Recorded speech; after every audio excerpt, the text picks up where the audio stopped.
KPBS On Demand is supported by UC San Diego's Art Power, presenting cellist Joshua Roman, performing from his album Immunity, alongside music by J.S. Bach and more, Sunday, June 22nd at UC San Diego's Epstein Family Amphitheater. Reserve your tickets at artpower.ucsd.edu.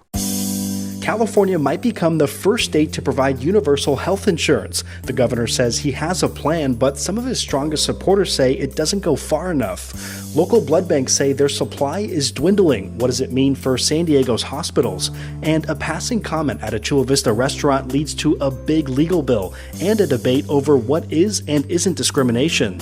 I'm Matt Hoffman, and this is KPBS Roundtable.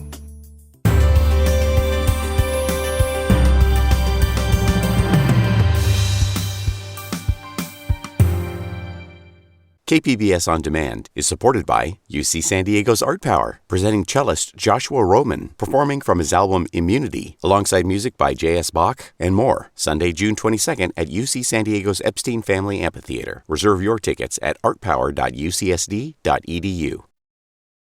We've heard so much about COVID-19 this week, so we're going to go a bit deeper for our first segment. Those privileged enough to have health insurance during a pandemic know that it can be the difference between proactively seeking care or living in a state of worry and not knowing how you're going to get better or how you're going to pay for it. But now California might be on the verge of becoming the first U.S. state to offer universal coverage. That's on top of calls by Governor Gavin Newsom to expand access to the existing Medi-Cal system. That would be for everyone living in California, even undocumented residents. But here's the big one. California is poised to be, if this proposal is supported, the first state in the country to achieve universal access to health coverage. So what does that mean? It means full scope Medi-Cal, including long-term care, IHSS, behavioral health to all low-income Californians, regardless of immigration status, regardless of their age, regardless of their immigration status. Full implementation will initiate January 2024 if this is approved. Our first guest is Cal Matters health reporter Kristen Huang, who has had a very busy week following all the committees and hearings up in Sacramento as the legislature gets to work. Welcome back to Roundtable, Kristen. Thank you. It's great to be back. Okay, so diving into this, there's sort of two proposals on the table here. Let's start with the more progressive one. That's Assembly Bill 1400. It's being called Guaranteed Health Care for All. Now, how would this create something brand new for California? Assembly Bill 1400 would really dismantle the health insurance landscape as we know it. There would no longer be sort of individual health insurance plans. You wouldn't have Kaiser, you wouldn't have Blue Cross Blue Shield, you wouldn't even have Medicare or Medi-Cal. What it would do is just create sort of one state-run, statewide health insurance plan that every single Californian is enrolled in. And we know that the term single payer, it's often used to describe this form of universal health care. Can you explain to the audience what that means exactly, this idea of a single payer system? Yeah, so the single payer system is a little bit of a confusing sort of jargony word. Essentially what it means, particularly in this context, is that the state of California picks up the tab for any sort of healthcare cost. So when you show up to, have your broken arm fixed or to get a COVID test or to get eyeglasses, the state of California, there's no charge. The state of California will pay for the bill. Of course, that comes with other funding mechanisms, which means increased taxes to create a way to pay for this. But essentially, nobody is paying sort of directly out of pocket at the time that they are receiving a service. As you were covering the Assembly Health Committee this week, you mentioned that several of the major health organizations in California are opposed to this. Why did they say they are? Yeah, the health organizations that are opposed to this really sort of sweep the board. It includes the California Medical Association, which is doctors. It includes the Hospital Association. It includes the Health Insurance Plan Associations. And their main points of opposition really come from the unknowns that this bill brings to the table. As it stands, because it would totally transform the landscape of healthcare in California, nobody really knows what that would look like or what it would take to implement it. The author, Assemblymember Kalra, has said that there would be sort of this 5-year period to figure out what implementation looks like. But opponents have sort of held that up against, if you get rid of, say, Medicare, which has been around in the US for 50 years or so, what are we going to do with people who are retirees or that have really spent their whole lives and generations paying into systems that currently exist, and suddenly we take that away? So it sounds like there's definitely a lot of big question marks here. And one of the big questions is the governor on board with this? Here's what he said earlier in the week when he was asked about past support for a single payer model and sort of what's achievable now. The difference here is when you are in a position of responsibility, you've got to apply, you've got to manifest the ideal. This is hard work. It's one thing to say, it's another to do. And with respect, there are many different pathways to achieve the goal. I'm talking with Cal Matters health reporter Kristen Wong. And Kristen, we also heard the governor discuss this week his budget proposal. He's branding it the California Blueprint, and it's clearly operating on a different track here. Now, the centerpiece when it comes to his healthcare plan is expanding access to the current state-run system. So just generally, what's different about Newsom's plan versus what AB 1400 is promising? There really are big differences between Newsom's plan and AB 1400. I know a lot of even Democratic lawmakers in the health committee sort of brought up this idea that because Newsom has proposed expanding Medi-Cal to everyone, including all undocumented immigrants, that there's no reason for single-payer healthcare. But the key difference is that with single-payer healthcare, nobody is paying out of pocket, regardless of income level. You are, of course, paying increased taxes, but you don't have to, hand over your credit card when you receive a service. The state is picking up that tab. On the other hand, with expanded Medi-Cal for this sort of forgotten range of undocumented immigrants, ages, I believe, 26 to 49, they can now qualify, or if the proposal goes through with the state budget, later in the summer, they can now qualify for Medi-Cal, but it's really sort of this false equivalency because you would still have in place this system where people who have private insurance, they're paying out of pocket for their private insurance. People who have employer insurance, they're paying their deductibles. And I thought one of the notable things that was brought up during the committee meeting earlier in the week was that there are 30% of covered California enrollees have the cheapest plan. And when you have the cheapest healthcare plan, that's usually because you have problems affording health insurance to begin with. And that cheapest, quote unquote, cheapest healthcare plan still comes with a family deductible of more than $16,000 and an individual deductible of $8,000 annually. So should you have some sort of medical emergency, we might have universal health insurance under this proposal where everybody in the state has access to health insurance, but that does not necessarily mean that everybody can afford their healthcare bills. The governor is getting some pushback here. The Los Angeles Times and others have commented this week that this falls short of Newsom's prior support for a single payer system. Just generally, have his priorities changed? Is he backing down here, or does he feel like this maybe is the easiest way to get people covered? Really, without reading his mind, but sort of looking at the actions and what has happened since the budget proposal has been released, it really does seem like this is the proposal for expanded Medi-Cal is the path of least resistance. It does not necessarily fulfill his campaign promise of the single payer healthcare, which would be nobody has to pay out of pocket for healthcare. But it is something that even among the sort of Democratic Health Committee members, they seem to support Newsom's proposal much more than they did AB 1400. So we have these two proposals here on the table. Is it likely that lawmakers and the governor will have to choose one or the other, or can they sort of both happen? I mean, we know that AB 1400 is clearing some hurdles, but if it gets to the governor's desk, what happens then? It's totally possible, I suppose, that both of these can move forward. They don't necessarily have to choose one or the other, although arguments were certainly made that Newsom's proposal of Medi-Cal for all makes AB 1400 less likely to move forward. But say theoretically it gets to the governor's desk and he does sign it, there's still the other half of it, which is going to face a lot more challenges. And that's the funding mechanism for AB 1400, which requires, it has been introduced this session, but it requires a constitutional amendment because it would levy taxes on all Californians. And just to be clear here, the governor says that his proposal is all paid through, right? He does, yes. That is part of, he's accounted for the cost in the budget. We know that you're working on an upcoming story for Cal Matters on the Omicron variant. Now, we know that this current peak is expected sometime soon. Now, that can always change, but what are you focusing on with this story? What are we not focusing on with Omicron? Really, the peak is expected to come in the next 4 to 6 weeks. The California Hospital Association actually announced this morning a pretty severe warning that the state hospital system is very close to collapse, that they are expecting far more patients in the next 4 to 6 weeks than we had last January. And that's with a 20% reduction in workforce.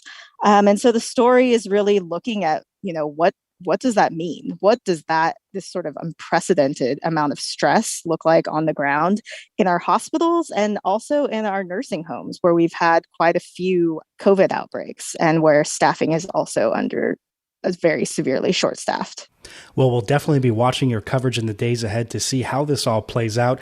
Kristen Huang is a health reporter for Cal Matters. Always great to have you here, Kristen, and thanks so much for your time. Of course, great to be here. KPBS On Demand is supported by UC San Diego's Art Power, presenting cellist Joshua Roman, performing from his album Immunity, alongside music by J.S. Bach and more. Sunday, June 22nd at UC San Diego's Epstein Family Amphitheater. Reserve your tickets at artpower.ucsd.edu. Speaking of healthcare, there are some things that most of us probably take for granted if we have to spend time in a hospital, and one of those is that staff will have one of the most essential supplies. According to the American Red Cross, though, that's becoming less certain. The American Red Cross blood supply is at historically low levels this winter, and we're facing a dangerous situation across the country. Without the blood they need, hospitals may be forced to make tough decisions about patient care. That's part of a video that the Red Cross put out earlier this week urging people to donate blood. And yes, this is another consequence of the pandemic now in its third year. San Diego's donation centers hope business picks up again soon and those appointments will start to fill up. KPBS reporter Kitty Alvarado caught up with some donors and doctors this week. Welcome to Roundtable, Kitty. Thank you, Matt. So we hear about blood shortages from time to time in the news, but what makes this one different? This one is really different. I really didn't understand the extent of the shortage until I did this story myself. Things that are contributing to this shortage are, of course, COVID, canceled blood drives, flu and staffing shortages, and also in a lot of parts of the country, weather-related closures. And before we dive into your full story, you visited the San Diego Blood Bank. And just to be clear, this is a different organization than the Red Cross, right? But their mission is similar? Yes, their mission is similar, except for that the San Diego Blood Bank supplies blood to all of the hospitals in this region. Okay, and now let's hear from one of the donors that you met. His name's David Carroll. He's a local man from Chula Vista that hit a big milestone on Tuesday. Here he was talking about donating 100 gallons of blood over the years. Here's a portion of your story that aired here on KPBS. David Carroll just arrived for his regular visit to the San Diego Blood Bank in Chula Vista. He donates platelets every 2 weeks. But this visit is not typical. You see, today, David is donating his 100th gallon of blood. That means he's done this over 500 times. Super donor, okay, that just sort of lit my fire up. I said, oh, all right, super donor. But 100 isn't just a number or a milestone. His donations save lives. The way he sees it, one of those lives he saved has surely given back to him and others. The donors get to give and the recipients get to receive, and things that I don't know that they've done that have benefited me, and we all benefit. Now, that's a lot of blood. How are these super donors like David critical to the work being done at the San Diego Blood Bank? Well, donors like David are super important because Above all, he's dependable. He donates regularly. He goes in every 2 weeks. He donates blood and platelets are super important. It takes about 3 hours. And so obviously a lot of people don't have time to do something like that. A lot of people, children who get cancer treatments, anyone who gets a cancer treatment, they need those platelets in order to receive the treatment. So if there's not platelets there at the hospital, which a lot of times there aren't, one of the mothers that I met who had a son and said, we regularly went to the hospital, and sometimes they said, we don't have the platelets right now. You guys have to wait. So I can't even imagine being a mom and them telling me, you have to wait, your son has to wait because we don't have the platelets. That has to be devastating. I'm talking with Kitty Alvarado. She's a reporter here at KPBS News. And getting back to the urgency of this shortage, Kitty, the Red Cross says this is a national problem. But while working on this story, did you get any sense or indication for the state of our local blood supply? I did. And, it is in really bad shape. We should have a 4-day supply on hand, and we only have one. The American Red Cross says that they only have a half-day supply, and they want to have 7 days supply. So we're in just as bad shape as they are. But as I said earlier, it just means that people have to wait to get cancer treatments and often get turned away. So I can imagine if there's like a multi-casualty incident where a lot of people have to go into the hospital and get blood, that's going to be a major catastrophe because doctors are going to have to make really heart-wrenching decisions if the blood isn't there on the shelves. We've reached out to one of our major providers, Scripps Health. They operate several hospitals here in San Diego County. What did they say about a situation where they had to call around to get blood while in the middle of trying to treat a patient? This was a real wake-up call for me when I heard this interview. This doctor was explaining that they had 2 patients at the same time who needed major blood transfusions, and they did not have enough blood. So in the middle of that process, if you can imagine, they're scrambling, calling different hospitals around, asking, can we borrow blood? But they were ultimately able to get that blood. But as this doctor said, Dr. Ghazala Sharif said, this is not sustainable. And this could end up costing lives. What do people need to know about the safety of donating blood during the pandemic? I spoke with a representative from the San Diego Blood Bank, and that was a question I had. Is it safe? I mean, you're in a room with a lot of people, but I saw firsthand what they do. They are really careful. They're constantly wiping everything down, sanitizing everything down.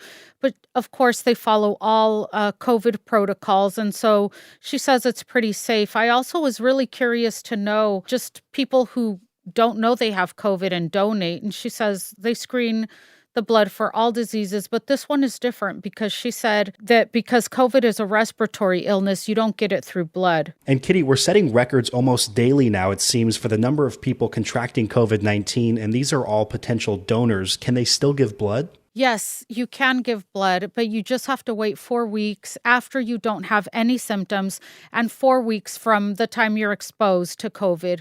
But actually, something that I found really interesting is that you do not have to wait after you get the vaccine. Well, this is definitely an important story that affects so many people in San Diego. I've been talking with KPBS reporter Kitty Alvarado. And Kitty, thanks so much for your time. Thank you, Matt.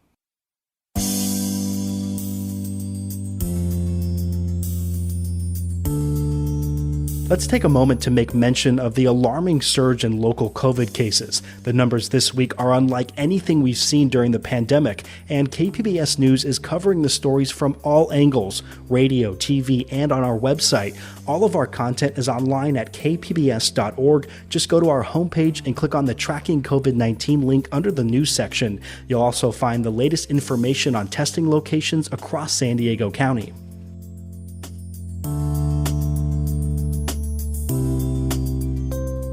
Now for something totally unrelated to the pandemic. It's been a very busy week for politics here in San Diego. We had Governor Gavin Newsom visiting, Todd Gloria's State of the City speech, but it's a story from the South Bay that's exposing divisions at Chula Vista City Hall that has our attention. It's all about the word gringo, whether it can be considered a racial slur, and the 5-figure bill that the city spent trying to find out. Julia Wook wrote the story for Voice of San Diego, and she's here with us now. Hey, Julia. Hi. Hi, thank you for having me. Of course. So we know this all goes back to a press conference almost a year ago at a Chula Vista restaurant. Mayor Mary Casillas-Salas and Councilman John McCann were both there. So who or what set this off or sort of set this in motion? Right. So Mr. McCann filled out an equal employment opportunity complaint against Mayor Mary Casillas-Salas.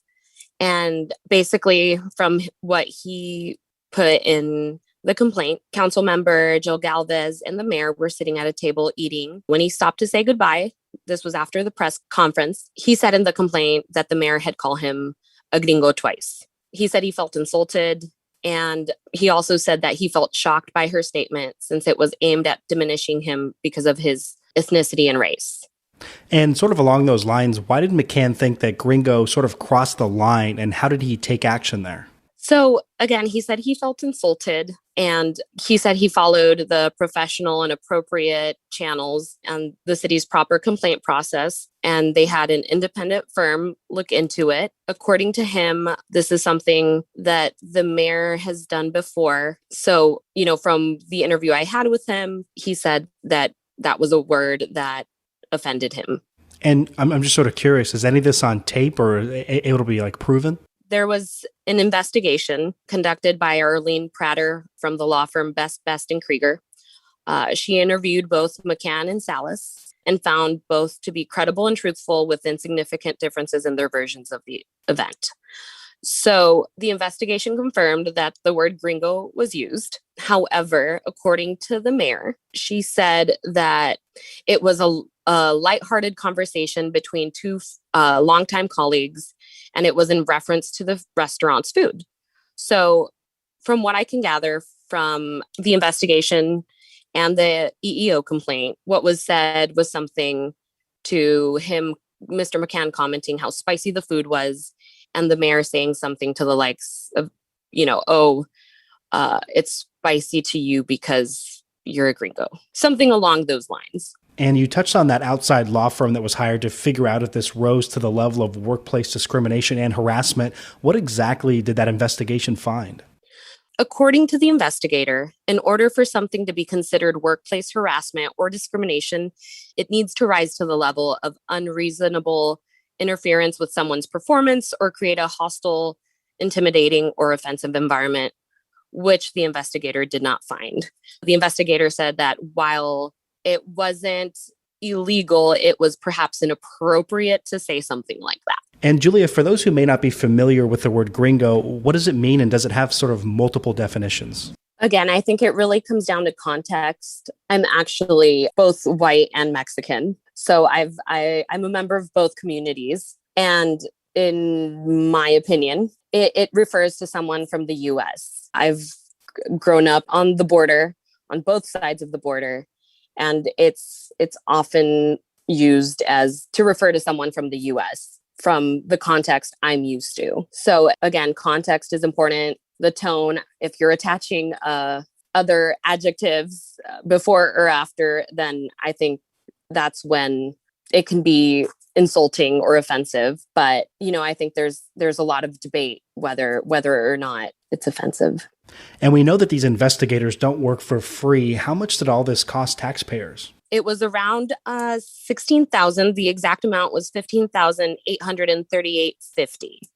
I'm talking with Julia Wook from The Voice of San Diego. And Julia, this is not the first time that McCann has sort of clashed with some of his colleagues at the Chula Vista City Council. How would you describe the dynamic between him and those he works with? From what I can see, it appears to be strained, definitely. In my interview with Council Member Galvez, she made it known that there was a lot of contention there. And do we know if McCann has any aspirations for higher office in Chula Vista? From what I was able to investigate, he has filed the paperwork to run for mayor in 2022. And is there any indication, or did he tell you that this is somehow, being used to get in the public eye or anything? Well, he did mention that he thought this was going to be a private HR matter, which I understand. But in my opinion, the moment that taxpayer resources are used, now it becomes a public matter because taxpayers are entitled to know what is being done with their money. It comes down to transparency and accountability. And, occasionally we see this in public discourse, this notion of reverse discrimination. But when we're talking about words that truly harm or hurt marginalized people, there's a history and abuses connected to those words. Now, Julia, does a term like gringo fit into that category? So I think it's really important to think of context, how it's being used. And, in speaking with a friend, she brought up a really important point. She referred to a stand-up comedian who said something along the lines, if we are comparing two words and we can't even say one of them, the one we can't say is worse. So I think that's something really important for people to remember. And does the investigation close the book on this, or is there more to come here? The investigation concluded that the use of the word gringo, or on one occasion in an informal setting to describe a person's attribute of whether or not they're able to eat spicy food, does not rise to the level of interfering with someone's performance or creating an intimidating, hostile, or offensive environment as required, defined as a violation of law. Here on Roundtable, we get a chance to talk with young journalists a lot. And Julia, you're a reporting intern with Voice and recently served as the editor-in-chief at the Southwestern College Sun. What should people know about the work that's happening there to develop the next generation of reporters? I feel that community colleges are often overlooked. They offer accessible prices with, at least in my experience, amazing faculty and curriculum. The year I was editor-in-chief, we won Best Newspaper in the Nation. I don't think anyone saw us really as a contender because we're a community college, but the Sun does a great job in training the next generation of journalists. Sunnies, as a lot of the alum are referred to, are really successful in the journalism field. They're working for the San Diego Union Tribune, Politico, Voice of San Diego. And honestly, I think the Sun is a really great place to learn how to cover your community. I've been speaking with Julia Wook from Voice of San Diego. We really hope to get another chance to talk with you soon, Julia, and thanks so much for your time. Thank you. Thanks so much for tuning into this week's edition of KPBS Roundtable. And thank you to my guests, Kristen Wong from Cal Matters, Kitty Alvarado from KPBS News, and Julia Wook from Voice of San Diego. If you missed any part of our show, you can listen anytime on the KPBS Roundtable podcast. I'm Matt Hoffman. Join us next week on The Roundtable.